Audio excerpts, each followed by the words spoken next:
सभी साथी सीधे बैठ जाएंगे और देखिए, जिस उद्देश्य को लेकर हम लोग यहाँ पर आए हुए हैं, जिस दर्द और पीड़ा के साथ हम इतनी दूर से यहाँ चलकर आए हैं, तो मुझे लगता है कि ये जो गर्मी है और जो हमारे शहीदों ने यातनाएं सही हैं, इस देश को स्वतंत्रता की बेड़ियों में से, अर्थात इस देश को आज़ाद कराने के लिए जो अपने शीश कटाए, सर्दी गर्मी कुछ ना देखा, तो उसके आगे ये जो गर्मी है ये तो कुछ भी नहीं है। प्लीज़ शांत हो जाइए। माता जी प्लीज़, मैं आपसे ही कह रहा हूँ, मैं आपसे कह रहा हूँ, प्लीज़ शांत हो जाइए। आप लोगों की ही काम की चर्चा हम यहाँ पर करेंगे और आप यकीन मानना, इस सेशन के बाद आपके पैरों तले से ज़मीन ना खिसक जाए तो मेरी गिरवान पकड़कर मुझे इस गेट से, प्रांगण से बाहर कर दीजिएगा कि जब तुमने सेशन शुरू करा था तब क्या कहा था और अब क्या बात बोल रहे हो।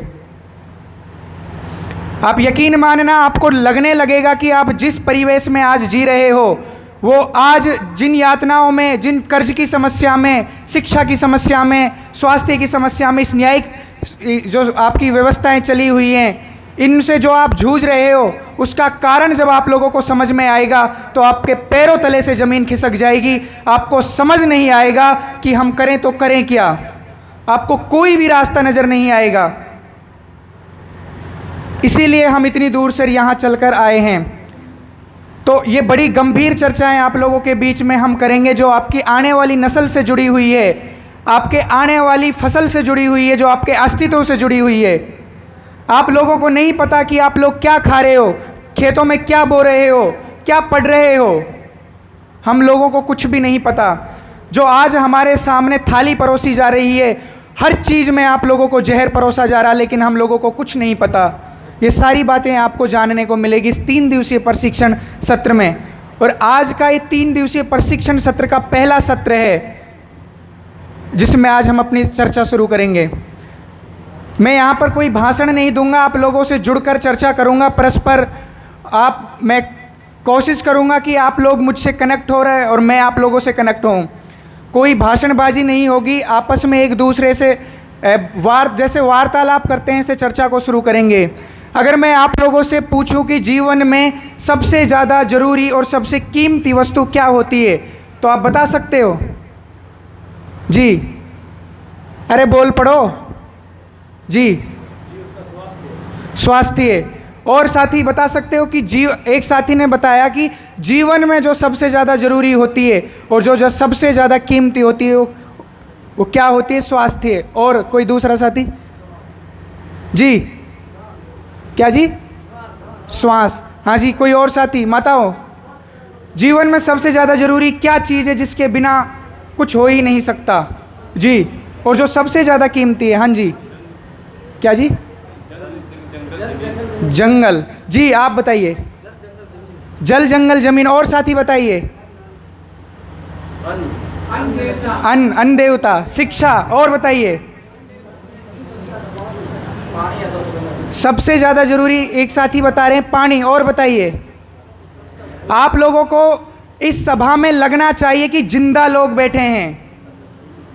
आप लोग मुर्दे जो जिंदा लाश हैं उनके बीच से आए हुए हो। इस ट्रेनिंग का मैसेज काफ़ी लोगों तक पहुंचा था, लेकिन उनमें से आप लोग यहाँ पर पहुँचे हो, तो आप लोग लगना चाहिए कि इस सभा में जिंदे लोग बैठे हैं। जी बताइए। एक साथी ने बताया स्वास्थ्य, जल, जंगल, ज़मीन, धन। और बताइए सबसे ज़्यादा ज़रूरी क्या होता है और जो सबसे ज़्यादा कीमती है, जिसके बिना जीवन नहीं चल सकता? जी बताइए। और क्या है? पानी और अन्न।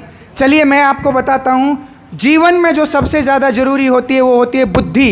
बुद्धि के बिना आप कुछ नहीं कर सकते। और जो बुद्धि का विकास होता है वो होता है शिक्षा। और शिक्षा 2 प्रकार की हो सकती है, एक अच्छी और बुरी। मैं ठीक कह रहा हूँ ना? शिक्षा के कारण ही व्यक्ति, बुद्धि के कारण ही व्यक्ति समाज के अंदर इतनी प्रतिष्ठा, मान, अपमान को प्राप्त होता है। क्या मैं ठीक कह रहा हूँ? तो जीवन में जो सबसे ज़्यादा ज़रूरी है वो होती है बुद्धि। अगर आप लोगों के अंदर बुद्धि नहीं है तो कोई भी व्यक्ति आके आपको मूर्ख बना जाएगा। और पिछले हजारों 500 सालों में जो सबसे ज़्यादा नाश किया गया है, इसी बुद्धि का नाश किया गया है। जी प्लीज़, आप लोगों को समझ में आ रहा है?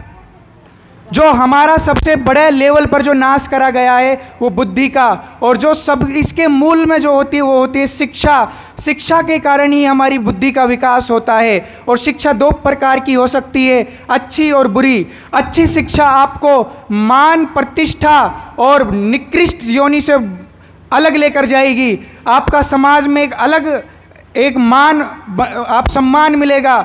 और अगर आपकी जो शिक्षा अगर वो बुरी शिक्षा है, वही शिक्षा आपको सबसे समाज में नीचे गिरा हुआ व्यक्ति स्थापित करेगी।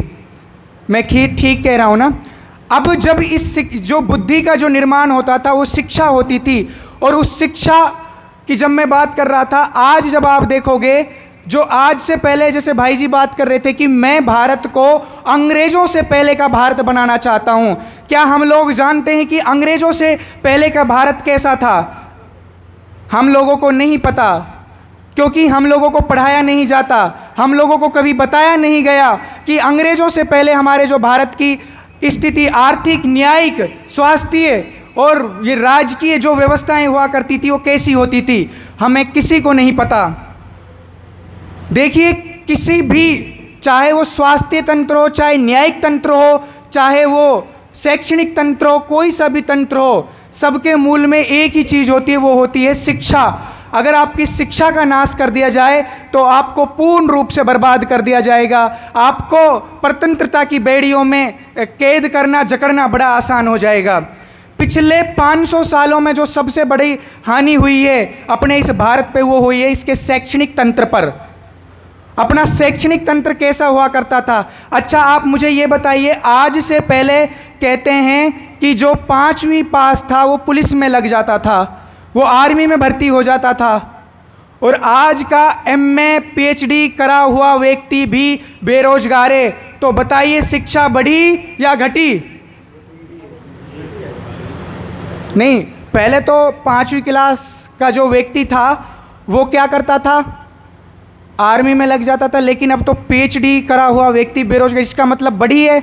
अच्छा, चलो मुझे और बताइए कि आज से पहले आप कच्चे मकानों में रहा करते थे और आज इतनी सुविधाएं आप लोगों के बीच आ गई है। देखिए, आपके आगे पंखा है और एसी है, कूलर है, तो इतनी टेक्नोलॉजी बढ़ी है।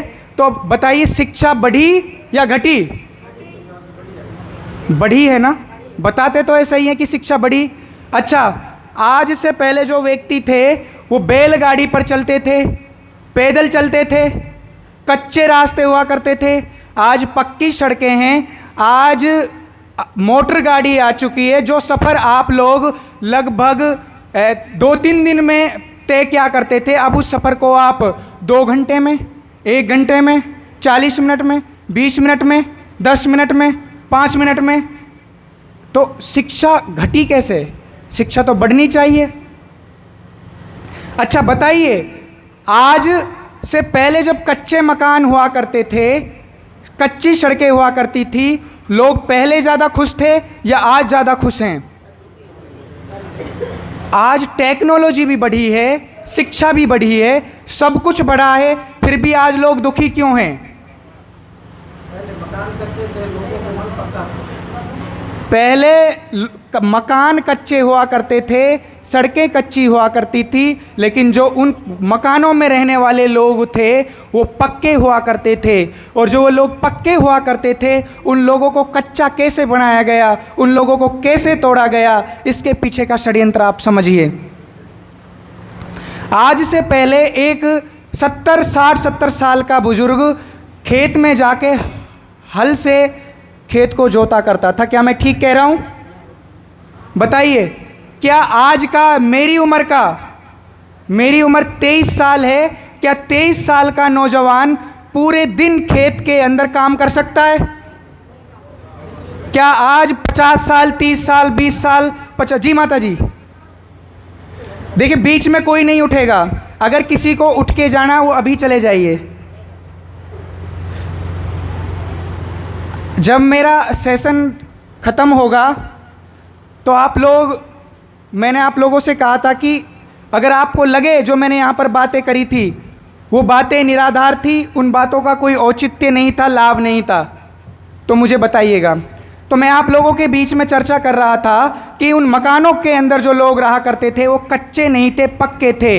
आज से पहले का जो बुजुर्ग था वो बुजुर्ग 80 साल, 70 साल, 50 साल, 60 साल, 40 साल का पूरे दिन खेत में काम करता था और जब शाम को लौट कर आता था तो चैन की नींद सोता था। आज हमारे पास मखमल के बिस्तर हैं, आज हमको फिर भी सोने के लिए नींद की गोलियां लेनी पड़ती हैं। क्या मैं ठीक कह रहा हूँ? तो क्या कारण है इसका?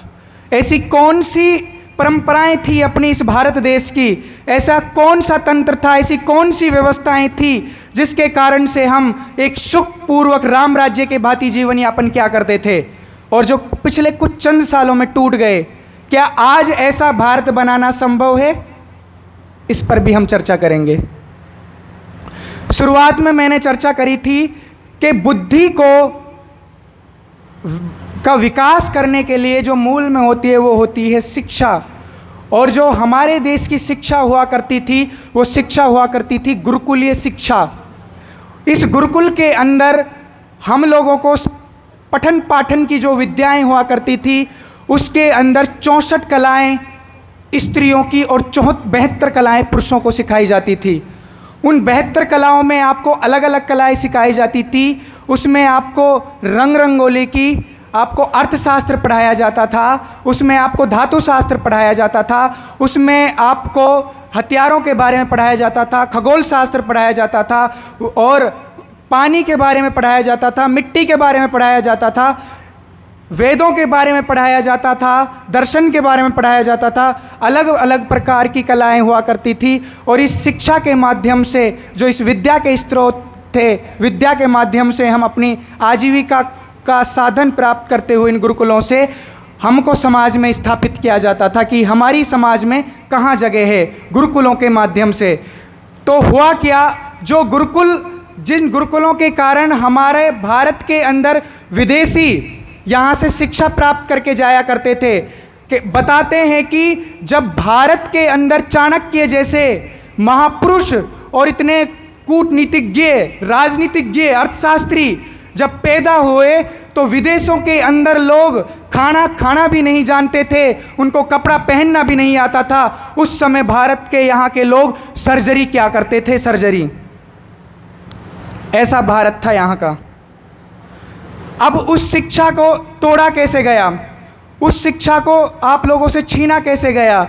जब उन्हीं गुरुकुलों के माध्यम से आप लोगों का जो पुत्र हो जाता था 5 साल से 8 वर्ष का, तो पिता का कर्तव्य था कि उस बच्चे को अपने को गुरुकुल में भेजे। अगर वो अपने बच्चे को गुरुकुल में नहीं भेजता था तो राजा घोषणा करता था कि अगर किसी भी व्यक्ति का, अगर उसकी उम्र इतनी है, अगर वो गुरुकुल नहीं भेजा तो उसको राजा के द्वारा दंडित किया जाता था। ऐसे हमारे इस भारत की स्थिति थी, ऐसा अपना ये भारत हुआ करता था। आज आपका जो बच्चा है उस बच्चे के अंदर वो PhD कर जाता है, वो पूरी शिक्षा को प्राप्त कर लेता है जो आज की मॉडर्न एजुकेशन है, जिसको मैकाले शिक्षा पद्धति कहा जाता है। उस शिक्षा को पढ़ने के बावजूद भी क्या जो माता पिता के प्रति उस बच्चे का कर्तव्य होता है, क्या उसको वो निभाता है? बताइए। क्या आपका जो यहाँ बुजुर्ग बैठे हैं, इन्होंने देखा होगा जो इनके बच्चे थे आज वो शादी के बाद इनसे अलग होकर रह रहे हैं? आज ऐसी परंपराएं चल गई हैं। तो अब इसके पीछे का कारण क्या है? इसके पीछे का कारण है हमारी शिक्षा पद्धति। हमारी शिक्षा पद्धति को ऐसा बना दिया गया कि आपके जो बच्चे हैं, आपका जो समाज है, वो कभी उभरे ही नहीं। वो प्रतंत्रता की बेड़ियों में मानसिक रूप से, आर्थिक रूप से, शारीरिक रूप से जकड़ा ही रहे। तो आप लोगों को हैरानी होगी जानकर, भारत के अंदर एक अधिकारी आया था, अंग्रेज़ों का अधिकारी, जिसका नाम था TB मैकाले। उस TB मैकाले ने भारत के अंदर क्या किया? आपको ये जानकर हैरानी होगी, जब टीबी मैकाले इस भारत का, उसका एक बॉस था विलियम एडम ने जब टीबी मैकाले को ये काम दिया कि आपको भारत का पूरा सर्वे करना है, आपको ये जानकर हैरानी हो जाएगी, उस वक्त जब वो टीबी मैकाले पूर्व से पश्चिम और उत्तर से दक्षिण जब इस भारत को घूमता है तो 98 से 99% साक्षरता पाता है। और वो अपने पत्र में बताता है कि इस भारत के अंदर मैंने कहीं भी कोई बेरोजगार, अनपढ़, गंवार व्यक्ति नहीं देखा। अपना ऐसा देश होता था। जब उन्होंने टीबी मैकाले ने ये चीज़ें देखी, इन बातों को जब उनको पता चला कि जो भारत ऐसी शिक्षा पद्धति पर खड़ा हुआ है जिसको कभी गुलाम बनाया ही नहीं जा सकता जब तक उसकी संस्कृति, सभ्यता और इसके शैक्षणिक तंत्र को नहीं तोड़ा जाएगा, तो 1835 में एक कानून बनाया जाता है जिस कानून का नाम होता है एजुकेशन एक्ट। उस एजुकेशन एक्ट के माध्यम से, जिन गुरुकुलों के माध्यम से हम शिक्षित हुआ करते थे, जिन एजुकेशन सिस्टम के माध्यम से, जिस गुरुकुलीय पद्धति के माध्यम से अपना गौरव पूरी विश्व में था, जिस गुरुकुलीय पद्धति के माध्यम से हम पूरे विश्व को एक दिशा दिखाते थे, वो सारा का सारा ताना बाना एक झटके में एक कानून ने तोड़ दिया। उस कानून को जैसे एग्जीक्यूट इम्प्लीमेंट किया गया, स्थापित किया गया, तो उस कानून के माध्यम से सारे गुरुकुलों को आग लगा दी गई। उन गुरुकुलों को इनलीगल, अवैध घोषित कर दिया गया और जितने भी उन गुरुकुलों में आचार्य थे, उन सारे के सारे आचार्यों को क्या किया गया? जिंदा जला दिया गया।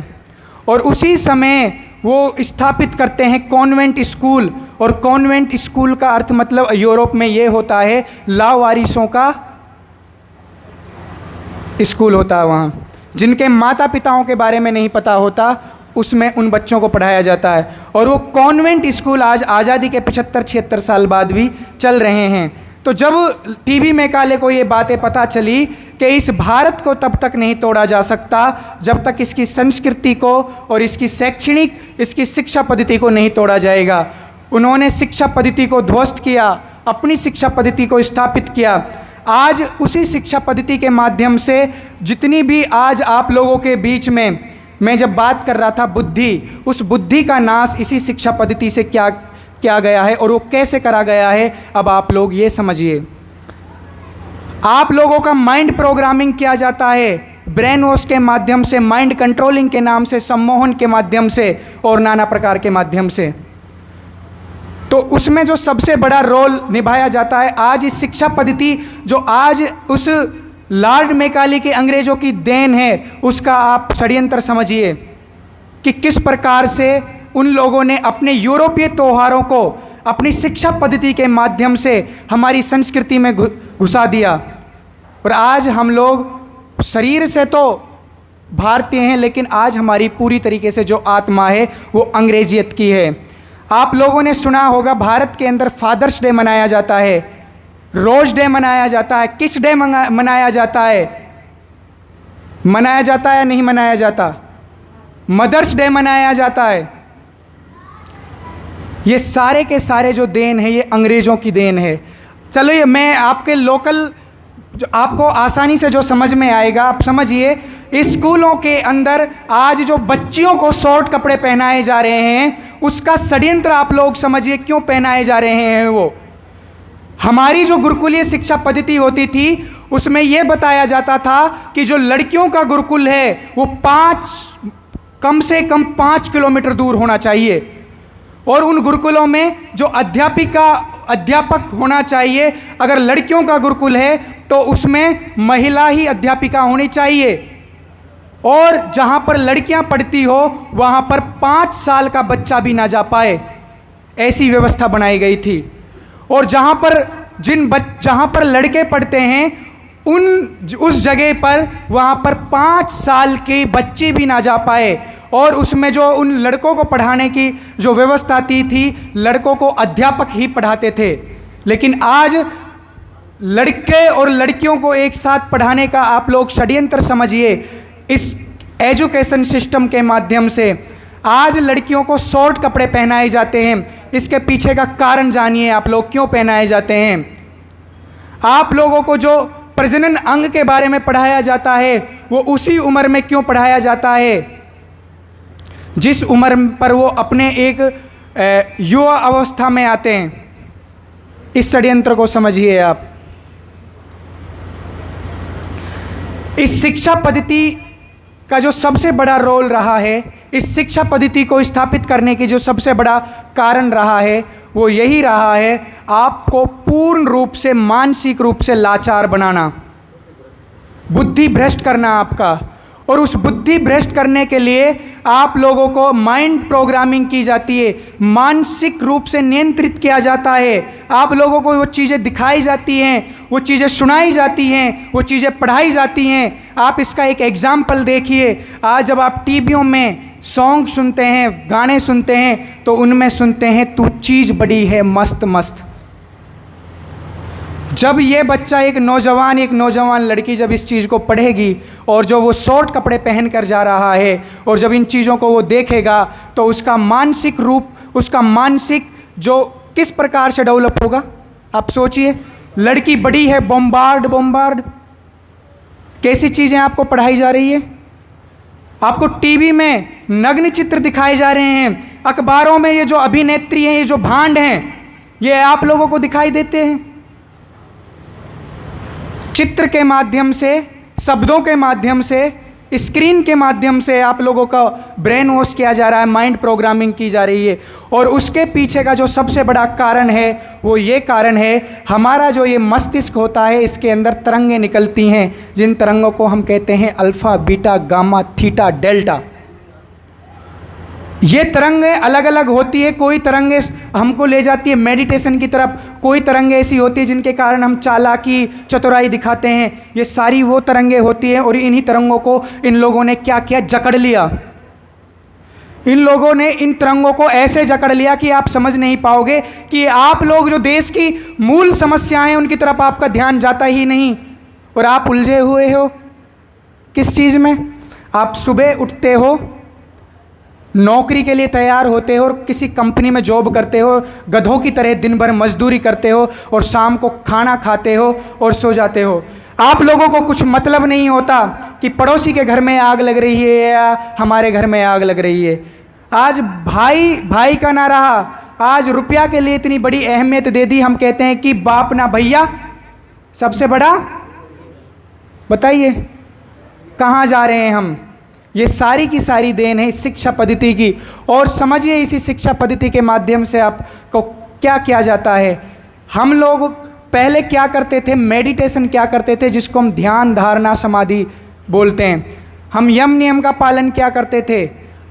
हम मेडिटेशन ना कर सकें, हम ध्यान धारणा ना कर सकें, इसीलिए उन्होंने हम लोगों के बीच में क्या स्थापित करा, भोगवाद, भद्रवाद। भोगवाद में आज आप लोगों ने सुना होगा, जैसा खाए अन्न वैसा होए मन, जैसे आप पिए पानी वैसे होए वाणी। ये हम लोग सुनते हैं ना। आप लोग जैसा अन्न ग्रहण करोगे, आप जैसा खाओगे, जैसा पियोगे, आप लोगों का मन, आपका विचार उसी प्रकार के बनेंगे।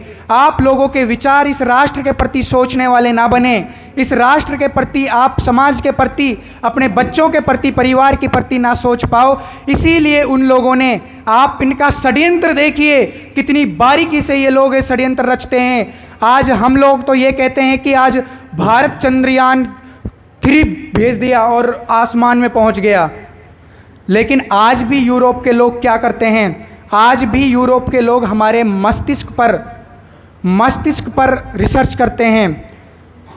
आपको मैं एक छोटा सा उदाहरण देकर समझाऊंगा। जब अमेरिका का विकास हो रहा था तो अमेरिका के पास पैसा नहीं था। कुछ 3 परिवार थे, रोथशाइल्ड फैमिली और रॉकफेलर और केनेडी। उन्होंने अमेरिका को पैसा दिया।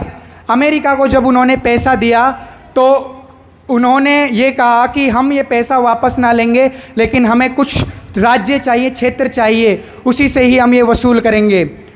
तो जब अमेरिका का डेवलप हो रहा था तो रोथशाइल्ड फैमिली और रॉकफेलर और केनेडी, ये फैमिली वो है, मैं संक्षेप में इनका उदाहरण आपको बता देता हूँ। रोथशाइल्ड फैमिली वो फैमिली है आज जो पूरी दुनिया के सोने का मोल भाव तय करता है।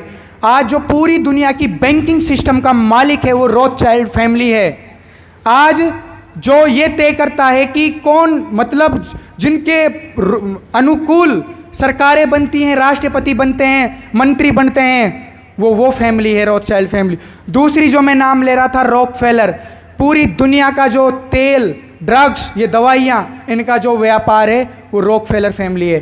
तीसरा, जितनी भी आप लोगों के ये चली हुई है ये लो स्टील, इसका जो सबसे बड़ा धंधा और व्यापार है वो केनेडी परिवार का है।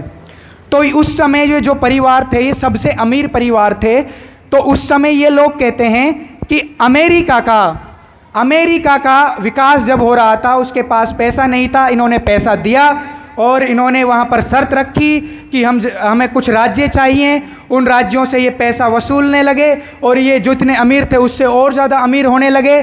तो फिर जो ऑक्सफोर्ड यूनिवर्सिटी थी, इनके पास जब धन हो गया, वहाँ से इन्होंने कुछ प्रोफेसरों को बुलवाया। प्रोफेसरों को जब इन्होंने बुलवाया तो प्रोफेसरों से इन्होंने रिसर्च करवाई कि रिसर्च जब उन्होंने करवाई तो इन्होंने कहा कि मानव के मस्तिष्क पर जो सबसे बड़ा प्रभाव किसी चीज़ का पड़ता है वो किस चीज़ का पड़ता है। तो वो प्रोफेसर रिसर्च कर कह देते हैं कि मानव मस्तिष्क पर जो सबसे बड़ा प्रभाव पड़ता है वो पड़ता है युद्ध, लड़ाई। तो ये जो रिसर्च करके देने लगे तो फिर ये इन परिवारों ने क्या किया कि अब वो उन प्रोफेसरों से कहने लगे, अब जैसा हम चाहें, जैसा हम सोचें, अब आप लोगों को ऐसी रिसर्च करनी है। तो कैसी रिसर्च करनी है? तो वो लोग कह रहे हैं कि इस मानव को, इस मनुष्य को हम लोग कैसे लंबे समय तक गुलाम बना के रख सकते हैं, इसको कैसे गुलाम बनाया जा सकता है, कैसे इसको ये ज़्यादा सोच ही ना पाए, एक सीमित दायरे में उलझा रह जाए। तो उस समय जो कुछ प्रोफेसर थे वो तो बोलते हैं कि ये तो आप लोग इंसानियत के खिलाफ परपंच रच रहे हो। कुछ लोग तो छोड़कर चले जाते हैं, कुछ लोग अधिक धन जिनको देते हैं उनके साथ काम करते हैं। तो फिर जब उन रिसर्चों से वो निकल कर आता है, जैसी रिसर्च उन्होंने चाही थी वैसी ही रिसर्च होने लगी। और ऐसी रिसर्चों का आज परिणाम यह है कि उन्हीं रिसर्चों के माध्यम से आज आप लोगों का माइंड को पूरी तरीके से जकड़ रखा है उन लोगों ने। आप समझिए, आप लोगों को जो ये शरीर है, ये शरीर, इसके हाथ पैर, ये आँख नाक कान, ये सब मान लीजिए प्रजा है। और इसका जिस शरीर, एक ये पूरा का पूरा एक राज्य है, मैं ये मान के चलता हूँ। और इस शरीर का जो राजा है वो है हमारा, मान लेते हैं दिल। बताते हैं ना कि दिल के अंदर भी न्यूरॉन्स होते हैं, इसको दिल को छोटा दिमाग भी कहते हैं। पता है ना आपको ये बात कि बहुत लोगों ने सुना होगा कि दिल से पढ़ाई क्या कर, दिल से काम ले, बोलते हैं ना। तो जो अपना ये माइंड होता है, इस माइंड को हम मान लेते हैं वजीर। इस माइंड को क्या मान लेते हैं? वजीर। अगर मान लीजिए जो सलाहकार होता है राजा का, उस राजा के सलाहकार को ही अगर हम नियंत्रित कर लें तो जो राजा है उस राजा को अपने तरीके से चलाया जा सकता है, नहीं चलाया जा सकता? चलाया जा सकता है ना। इसी प्रकार से जो मैं बता रहा हूँ, इसी प्रकार से जो आपका ये मन है, ये माइंड है, ये षड्यंत्र पूर्वक उन लोगों ने क्या कर लिया? जकड़ लिया। किस माध्यम से जकड़ा? आज जो आप लोग फास्ट फूड खा रहे हो, चाउमीन, पिज़्ज़ा, बर्गर, पेप्सी, ये जितने भी जंक फूड हैं, ये कोई जीभ का स्वाद नहीं है आप लोगों का। ये रिसर्च करी गई है। मैंने जब आपको कहा था ना कि जैसा खाए अन्न वैसा होए मन। शांत हो जाइए। देखिए, मुझे पता है आप लोगों को गर्मी लग रही होगी, लेकिन ये गर्मी जो आज अपने देश की हालत है उससे कहीं ज़्यादा नहीं है। इससे ज़्यादा हमारे उन सेनानियों ने जो इस देश को आज़ाद करा गए, उन्होंने से ही हैं। तो ये जो अपना मन है, इस मन को जकड़ रखा है। एक तो आपको मैं बता रहा था जंक फूड के माध्यम से, ये आपको समझ में आया। चाउमीन, बर्गर, पिज़्ज़ा, जितने भी चीज़ें आप लोग खाते हो, ये पेट खराब करने के अलावा, आपका स्वास्थ्य खराब करने के अलावा, ये आपके मन पर भी इसका बहुत बड़ा प्रभाव पड़ता है, आपके दिमाग पर भी। जिसके कारण पहले योग साधना क्या करते थे लोग, आज कोई करता है? बताइए, नहीं करता। आज वो योग साधना के लिए बैठते हैं, लेकिन जब भी बात कर रहे होते हैं तो उनका बैठे यहाँ होते हैं, लेकिन माइंड कहीं और होता है। ऐसा ही होता है या नहीं होता? दूसरा, आज भोगवाद में जब आप देखोगे, आज का एक पढ़ा लिखा वर्ग का व्यक्ति जो नौकरी पर है, वो केवल और केवल कितने चीज़ों के बारे में सोच पाता है? मात्र और मात्र। वो सोचता है कि जन्म हुआ, जन्म के बाद बड़ा होता है पढ़ लिख कर और एक अच्छी नौकरी करने के बारे में सोचता है। नौकरी करने जब उसको अच्छी नौकरी मिल जाती है, वो सोचता है कि अच्छी सी शादी हो जाए, शादी होने के बाद एक गाड़ी हो, एक अच्छा सा घर हो, और नौकरी के साथ साथ वो प्लानिंग करता है कि महीने में या हफ्ते में या तो मैं मूवी देखने के लिए जाऊं या कहीं घूमने के लिए जाऊं। इसके बारे में वो, इसके अलावा वो कुछ नहीं सोच पाता है। वो इस भोगवाद में उलझ कर रह जाता है, क्योंकि पहले से ही उसे ऐसी शिक्षा पढ़ाई जाती है, बताई जाती है, जिसके कारण उसका माइंड उन चीज़ों के प्रति कहीं भी नहीं जा पाता है। तो फिर देखिए उस युवा को, अब जब उसके बच्चे पैदा होते हैं, उसी डगर पर, उसी रास्ते पर वो भी चल पड़ते हैं। और जब उन बच्चों की शादी हो जाती है, तो वो बच्चे क्या करते हैं? शादी होने के बाद ही क्या होता है? शादी होने के बाद ही क्या होता है? या तो पति पत्नियों में झगड़े होंगे या माता पिता से वो अलग हो जाएंगे। आज प्रचलन में बहुत जो सही चलन में है, आज अगर पति पत्नियों के झगड़े हो जाएं, अगर एक पत्नी कहे और पति उससे कह रहा कि आज तुमको ये सब्ज़ी बनानी है, और पत्नी ने वो सब्ज़ी नहीं बनाई, इसी पर मार काट और लड़ाई झगड़े हो जाते हैं। क्यों माता, होते हैं या नहीं होते? होते हैं ना। अगर आप अपने पति की बात नहीं मानोगी या पति आपकी बात नहीं मानेगा, तो आप लोगों में परस्पर विरोधाभास पैदा हो जाता है, लड़ाई झगड़े, और दोनों पक्ष कहाँ जाकर खड़े हो जाते हैं? कोर्ट में। इस भारत का अगर आप इतिहास देखोगे, माता भगवती जानकी, जिसको कहते हैं सीता मैया, जानते हो आप लोगों ने सुना होगा, जब सीता को का अपहरण कर लिया गया था रावण के द्वारा, तो मर्यादा पुरुषोत्तम रामचंद्र जी उस समय अपनी मर्यादा को खो बैठते हैं कुछ पल के लिए। जैसे कि वो पहाड़ों से, वनों से, वृक्षों से और हिरणों से, वहाँ पर जो जीव जंतुओं से, उनसे पूछते हैं कि मेरी सीता कहाँ है, मेरी सीता कहाँ है। कौन थे मर्यादा पुरुषोत्तम रामचंद्र जी? कौन थे? उस समय के चक्रवर्ती महाराज के पुत्र थे मर्यादा पुरुषोत्तम रामचंद्र। मेरी हिम्मत नहीं होती कभी राम कहकर बोलने की, क्योंकि मुझे लगता कि मैं अपमान कर रहा हूँ अपने उस महापुरुष का, अपने उस देवता का। इसीलिए मैं बोलता हूँ मर्यादा पुरुषोत्तम रामचंद्र। क्या उनके पास ऑप्शन नहीं थे? वो तो राजा का पुत्र थे ना। उनके पास तो बहुत ऑप्शन थे ना, कि मैं चाहे जैसे ही लड़की से शादी एक बार ही घोषणा करने की आवश्यकता थी या नहीं थी माताओं? वो सीता को छोड़ भी सकते थे ना, क्या ज़रूरत थी? वो बोलते हैं कि मुझे वनों से, तो उनका भाई आता है, वो कहते हैं कि भैया क्या हुआ, बुद्धि से काम लीजिए। तो तब वो आकर होश में आते हैं और फिर बुद्धि से काम लेते हैं। ऐसी थी हमारी परंपराएं। और आज हम छोटे मोटे लड़ाई झगड़ों पर क्या करते हैं? तलाक की बात कर लेते हैं। हम लोगों के सामने एक और बात परोसी जाती है जो हम लोगों को नहीं पता होता, कि माता सीता ने अग्नि परीक्षा दी थी। क्या दी थी? अग्नि परीक्षा दी थी। आप लोगों को लगता है जो इतना मर्यादित पुरुष हो वो अग्नि परीक्षा लेगा? और उसने अग्नि परीक्षा ली होगी। तो जब आप पढ़ोगे महर्षि कंबन रामायण को और वाल्मीकि रामायण को, उसमें आपको मिलेगा कि जब माता सीता को लाया जाता है तो मर्यादा पुरुषोत्तम रामचंद्र जी कहते हैं कि हे अब सीता को, कि आपके पास, यदि आपको लगता है आपके पास पूरा भारतवर्ष पड़ा है, आप चाहे जैसे जिसके साथ शादी कर सकती हो। तो वो बड़े ही डांटते हुए माता सीता बोलती है कि हे आर्यपुत्र, आपकी हिम्मत कैसे हुई मेरे बारे में ऐसा सोचने की भी। तो मर्यादा पुरुषोत्तम रामचंद्र जी बोलते हैं, मैं तो ये चेक कर रहा था कि कहीं माता सीता का, जिस आप सोचिए दुनिया के इतने बड़े जो सम्राट था, साइंटिस्ट था, कौन था उस समय जिससे उन्होंने युद्ध लड़ा था? रावण।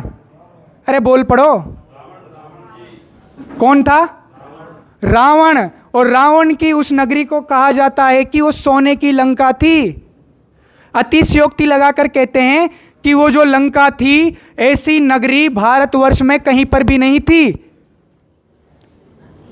तो साहित्यकार जब लिखते हैं, चलो मान लीजिए हमने माना उस सोने की नहीं, लेकिन उस समय की वो ऐसी नगरी रही होगी कि उस समय ऐसी गाड़ियां होंगी कि अपने आप चलती होंगी, ऑटोमेटिक। ऐसी सीढ़ियां होंगी कि मतलब अपन उस पर चढ़ते ही अपने आप चल जाती होंगी, स्वचालित, स्वयं से चलने वाली। ऐसे दरवाजे होंगे कि अपने आप खुल जाते होंगे सोचने मात्र से। हम सोच सकते हैं ना जी? ऐसा सोच सकते हैं या नहीं सोच सकते? तो वो मर्यादा पुरुषोत्तम रामचंद्र जी जब उस पूरी दुनिया के सबसे ताकतवर व्यक्ति को जब हरा देता है और जीत लेता है, तो वो कहता है कि मैं तो ये चेक कर रहा था, कहीं ये पता होना चाहिए लोगों को कि वो जो सीता थी कोई सामान्य नारी नहीं थी जिसके लिए इतना बड़ा युद्ध लड़ा गया। और आज हम में आपस में लड़ाइयाँ हो जाती है तो क्या हो जाता है? तलाक। ये सारी की सारी जो चीज़ें हैं, ये हमारे इसी देश में जो ये एजुकेशन, और आज जो आप अपने बच्चों को जो स्कूलों में पढ़ा रही हो माताओं, उसके ही कारण है ये। आज जो आपके बच्चे स्कूलों में पढ़ रहे हैं, वो आपके केवल और केवल ये शिक्षा उसको नौकर बनाती है। इस शिक्षा को पढ़ने के बाद वो क्या सपने देखता है? केवल और केवल उसको एक नौकरी प्राप्त करनी है। पैसे के लिए वो अपने माता पिता का कत्ल कर सकता है, ऐसा आज हो रहा है। लेकिन माता पिता की आज्ञा के लिए, इसी गुरुकुल की शिक्षा से निकला हुआ एक जो पुरुष था, महापुरुष था, मर्यादा पुरुषोत्तम रामचंद्र जी, अपने पिता की आज्ञा के लिए, अपने पिता के वचन के लिए, अपने पिता ने जो वचन दे दिया था माता कैकेयी को, उसको पूरा करने के लिए उसने क्या किया था? 14 साल का वनवास किया था। आज आपका पुत्र एक गिलास पानी नहीं पकड़ा सकता आपको। आज वो आपको कमा कर नहीं दे सकता। बुढ़ापे में आप दर दर की ठोकरें लगती हैं हम आज के बुजुर्गों को। इस भारत के अंदर बड़ा दुर्भाग्य, इससे ज़्यादा और बड़ा क्या होगा कि वृद्ध आश्रम खुल चुके हैं। बुजुर्गों के लिए अलग आश्रम खुल चुके हैं। जो पुत्र अपने माता पिता से परेशान है, वो अपने माता पिताओं को वृद्धाश्रम में छोड़ सकता है। देखिए उस मर्यादा पुरुषोत्तम रामचंद्र जी महाराज का, जो चक्रवर्ती, इस भारत का सम्राट का एक पुत्र था, जिसने अपनी पिता की आज्ञा के लिए, वचन के लिए 14 साल का वनवास किया था, उस भारत के अंदर आज वृद्ध आश्रम खुले हुए हैं। तो आज अपना ये भारत कहाँ जा रहा है? आज जो जिस आप देखिए, जिस माता द्रौपदी के लिए दुशासन की छाती फाड़कर रक्तपान किया था, आज उस देश के अंदर नारी के अगर आप हालात देखोगे, एक क्षेत्र था मणिपुर, वहां आग लगाई गई और नारियों को नंगा दौड़ाया गया।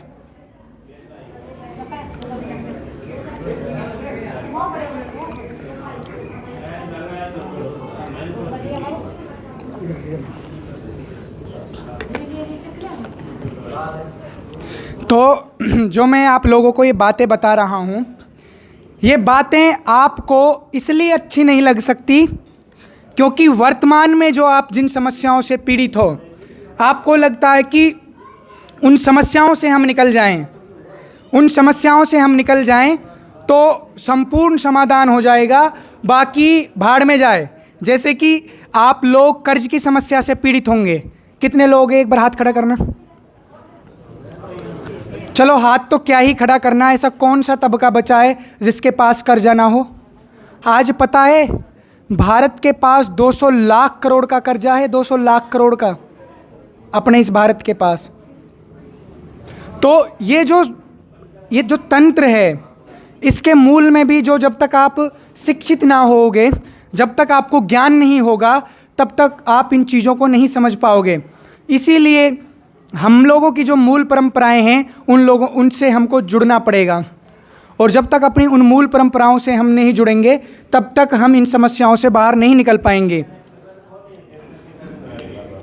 क्या जब मैं आप लोगों को बात बता रहा था मर्यादा पुरुषोत्तम रामचंद्र की, क्या आज का युवा इस बारे में सोच भी सकता है? वो पुरुष महापुरुष भी उस गुरुकुलीय शिक्षा प्रणाली से निकला हुआ था, उसी गुरुकुलीय शिक्षा प्रणाली से निकला हुआ था। और देखिए कि वो अपनी शिक्षा, अब लोग आप मुझे जवाब दीजिएगा, मैंने आप लोगों से सवाल किया था ना कि शिक्षा घटी या बढ़ी, तो यहाँ से आप लोगों को चिंतन करना और निर्णय लेना है कि शिक्षा बढ़ी या घटी। उस गुरुकुलीय शिक्षा प्रणाली से निकला हुआ एक महापुरुष जब माता सीता का अपहरण हो जाता है, तो जब उनको पता चलता है, तो उस समय उस समुद्र को पार करने के लिए एक पुल का निर्माण किया जाता है। किया जाता है या नहीं किया जाता? समुद्र के अंदर, पानी के अंदर पुल को बनाने के लिए, उसके लिए हमारे पास ज्ञान होना चाहिए ना कि उस समुद्र की गहराई कितनी है। इसका मतलब पानी की भी नॉलेज होनी चाहिए कि वो पानी कैसा है, उसकी गहराई कितनी है, वहाँ की मिट्टी के बारे में पता होना चाहिए, कौन सा कंक्रीट उसमें लगेगा ये भी पता होना चाहिए। और तो और सुनिए, आज तक ऐसा पुल का निर्माण नहीं किया गया। उस समय ऐसा पुल का निर्माण किया गया था कि जिस पुल पर जब, क्योंकि उस व्यक्ति को ये भी पता था कि जब इस पुल का निर्माण किया जाएगा, क्योंकि मर्यादा पुरुषोत्तम रामचंद्र जी के पास भी तो सेना थी ना जी, उस समय भी उनके पास जैसे आज के ये रॉकेट लॉन्चर हैं, तोप हैं, मिसाइल हैं, उस समय भी उनके पास हथियार रहे होंगे ना, रहे होंगे या नहीं रहे होंगे जी? अरे बोल तो पढ़ो, मुझे लगना चाहिए कि आप जिंदे लोग बैठे हैं। उस समय भी रहे होंगे ना ये चीज़ें। तो उस समय आप लोग सुनिए, तो उस पुल का निर्माण के लिए उनको ये भी पता होगा कि इसमें कैसा कंक्रीट यूज किया जाए, अगर इस पर इतना वजन डाला जाए तो भी ये ना टूटे। क्या मैं ठीक कह रहा हूं? तो क्या उस गुरुकुलीय परंपरा से और उसी गुरुकुलीय शैक्षणिक पद्धतियों से निकले हुए उस महापुरुष को जो ये सारी चीज़ें जो पता थी, जब मैं आपको बता रहा था, इन्हीं गुरुकुलों के माध्यम से आपको खगोल शास्त्र के बारे में भी पढ़ाया जाता था, मिट्टी के बारे में भी पढ़ाया जाता था, धातु के बारे में भी पढ़ाया जाता था, और तो और जो जितने भी प्रकार के ऐसे 18 प्रकार के विषय हुआ करते थे जिनके बारे में आपको पढ़ाया जाता था, विमान के बारे में भी आपको पढ़ाया जाता था।